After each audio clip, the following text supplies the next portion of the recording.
Hello, my name is Lynette Sheard, and I'm a director at the Mental Health Association in New Jersey, as well as a community education coordinator. And it is my honor to be here this afternoon with two special guests from the Mental Health Association in New Jersey to highlight May, to highlight Mental Health Month. May is Mental Health Month.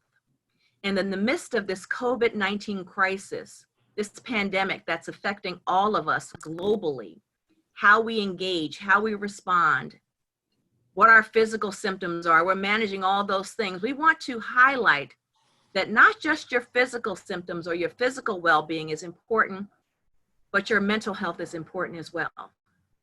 Your emotional well-being matters. Your mental health matters to us so much that an entire month is dedicated to it. Why do we dedicate a month for mental health? I'll tell you. Because it's important, because it's our opportunity to highlight the plight of those who are managing their mental health, to provide resources, education, and information, as well as to break the stigma often associated with those who are seeking treatment, to break down those barriers so that those who really need the support have the support and have access to the support. So on behalf of the Mental Health Association, we want to provide all those things this month and when this month is over and when all this pandemic stuff is over. We are also an advocacy organization. So what you tell us matters, and us getting this information out to you matters. So on behalf of our agency, like I said, I want to introduce you to two of our directors. The first one is Rachel O'Day, who is the director of the Mental Health Association, who covers our Ocean County office. And Rachel has been with the agency many, many years and is on the front line. These are first responders as it relates to mental health. These two women are out here on the front lines, and they have a lot to share, and they are providing those resources and support for those people who need it. So Rachel, I have a few questions for you. First of all, welcome, Rachel. Thank you. Thank you for having me. It is absolutely our pleasure. So Rachel, what kinds of virtual supports in the midst of this isolation, this quarantine and this social isolation, we've had to figure out different ways of providing resources and support. So what types of virtual supports is MHANJ offering? So MHANJ as a whole has really jumped to respond to this entire pandemic that we're facing. We understood the need that it was for us to be responsive as quickly and as adaptable as we possibly could across all of our programs across the state. One of the key services that we're delivering is virtual support groups. We're offering groups 7 days a week, multiple times a day. They have various topics of mental health, substance use, and recovery. They also have specific related population topics. So we have groups that are for mothers with children that are now caretaking for their children, as well as being their teacher at home now, and giving them, and also giving them emotional support as they can't understand what's happening right now. So across the board, we're helping people educationally be aware of their mental health, providing them with the support. We have groups for teachers and how they're really jumping to changing their services and how stressful of a time that could be, and keeping their own wellness in check. They're not only teachers to the students that are regularly in their classes, but they're also, a lot of them are moms, and they're working at home, and they now are juggling work life and home life and being a mother and taking care of themselves or a father. And it's just really a balance. And we're really trying to provide as much hope, as much guidance, as much education as we possibly can to make sure that everybody as a whole across the state is keeping their mental health at the forefront. And that's going to be the best way that we can provide inspiration. Thank you so much, Rachel. I have two more questions for you. Are all of these programs that you're providing for many different types of people, for youth, for teachers, for first responders, for everyone, because everyone is kind of coping through and trying to make sense of where they are emotionally in the midst of this crisis, are the programs available across the state? Programs are absolutely available across the state. We are working without borders, which is what I'd like to say. I know that a lot of times we fall into county-based programs and county-based services, and right now everybody needs the help. So it really is anybody that would like to engage.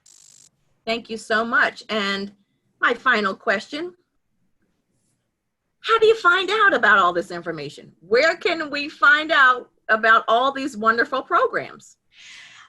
So let's keep it virtual. Page www.mhanj.org.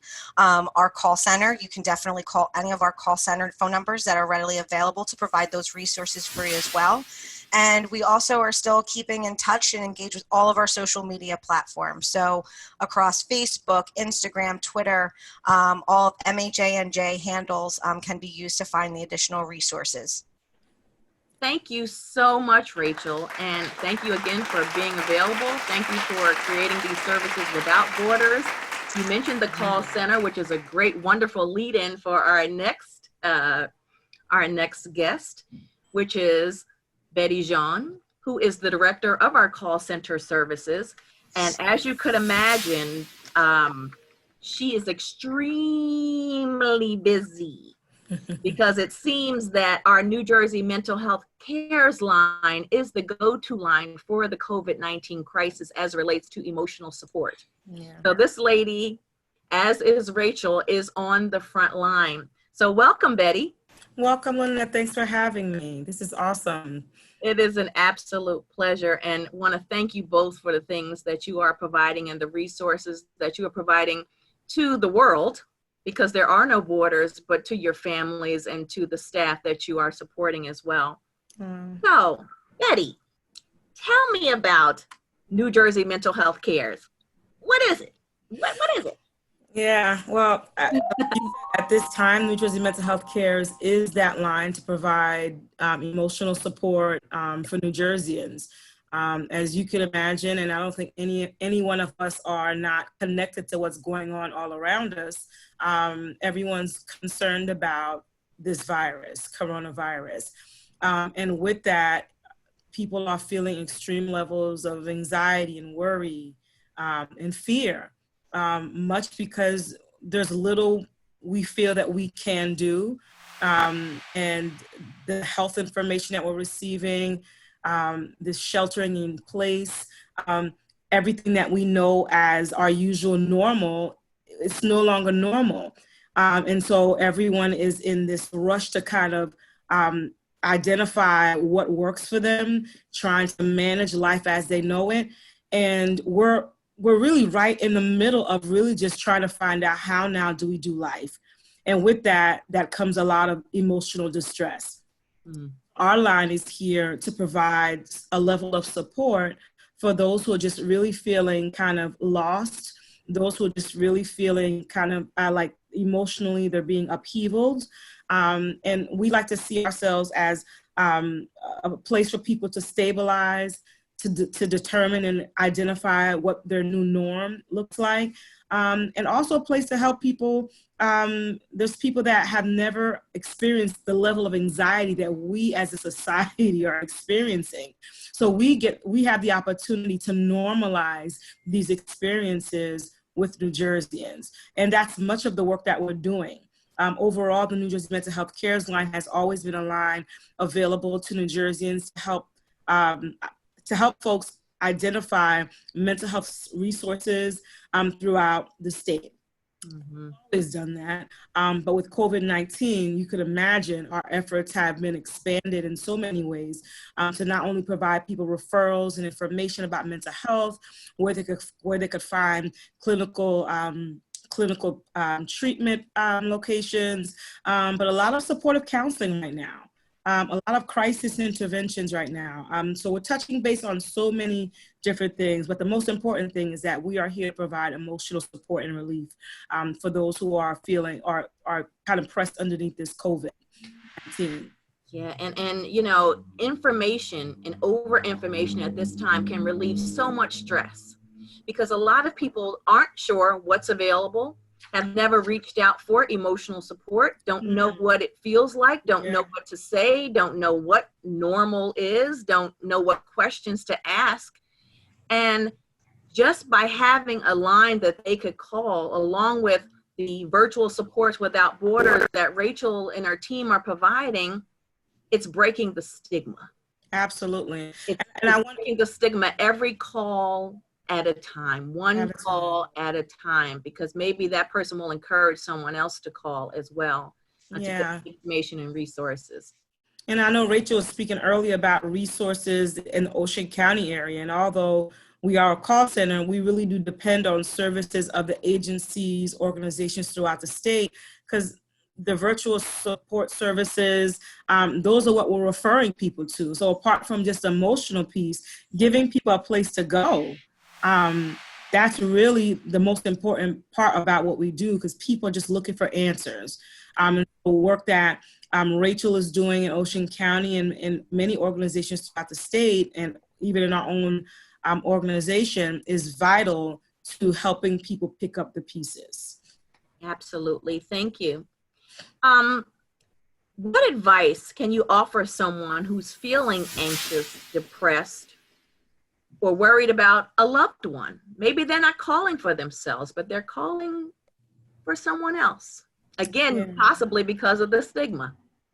Yeah, we're getting so many of those calls of children calling for their elderly parent, or parents concerned about their college kid coming back from home now, coming back from college, and they're isolating themselves in their room, and children acting out in ways that parents have never seen. And so we're all looking out for each other. We're all concerned. We're all kind of in each other's faces, so to speak, or we're not in each other's faces, and we're all concerned, and we have each other on our minds. I think that's a great thing. But if you are concerned about a loved one, reach out. Reach out. It's okay to let an individual know, let a loved one know, I'm thinking about you. And open up those conversations, specifically if you're seeing any changes in behavior, too much of one type of response or too little of another response. It's okay just to reach out. Reach out via phone. I know the phone seems archaic nowadays, but picking up the phone and calling, texting, using a virtual modality like a Skype. But it's okay to reach out. And it's okay to reach out regularly and just say, I'm calling to check up on you. And have them tell you specifically, what did you eat today? What did you listen to today? Who did you talk to today? And engage in conversation. I think the most important thing, although we're all in this together, experiencing the same thing, reaching out is okay if you're feeling that that you're concerned about the individual.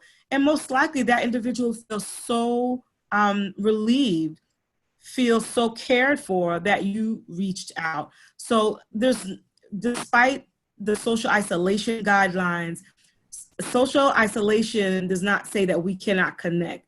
It's just asking that we be creative about ways that we do stay connected, because we're social beings, and we thrive and we grow, and even our own healing, it only happens as we commune and get together. So whatever way that we could do that, just reach out. Thank you. My last question for you: who calls? What are some of the most pressing emotions that you're hearing about as people call your call line? Yeah, who calls? We have elderly seniors that are calling. You could imagine, isolated in their homes. We have young people who are calling. We have adults, working individuals who have never had to deal with this level of anxiety and emotional distress, who are calling because they've never experienced this level of anxiety or stress or worry. We have parents calling, concerned about their children and what's going on in the educational spaces. We have people who are grieving calling. We have people who are currently positive with COVID calling. We have those who want to reach out to loved ones and don't know what to do calling. We have people that are calling looking for services throughout the state. We have people who are familiar with the mental health services and who can't get into care right now because of the social distancing guidelines.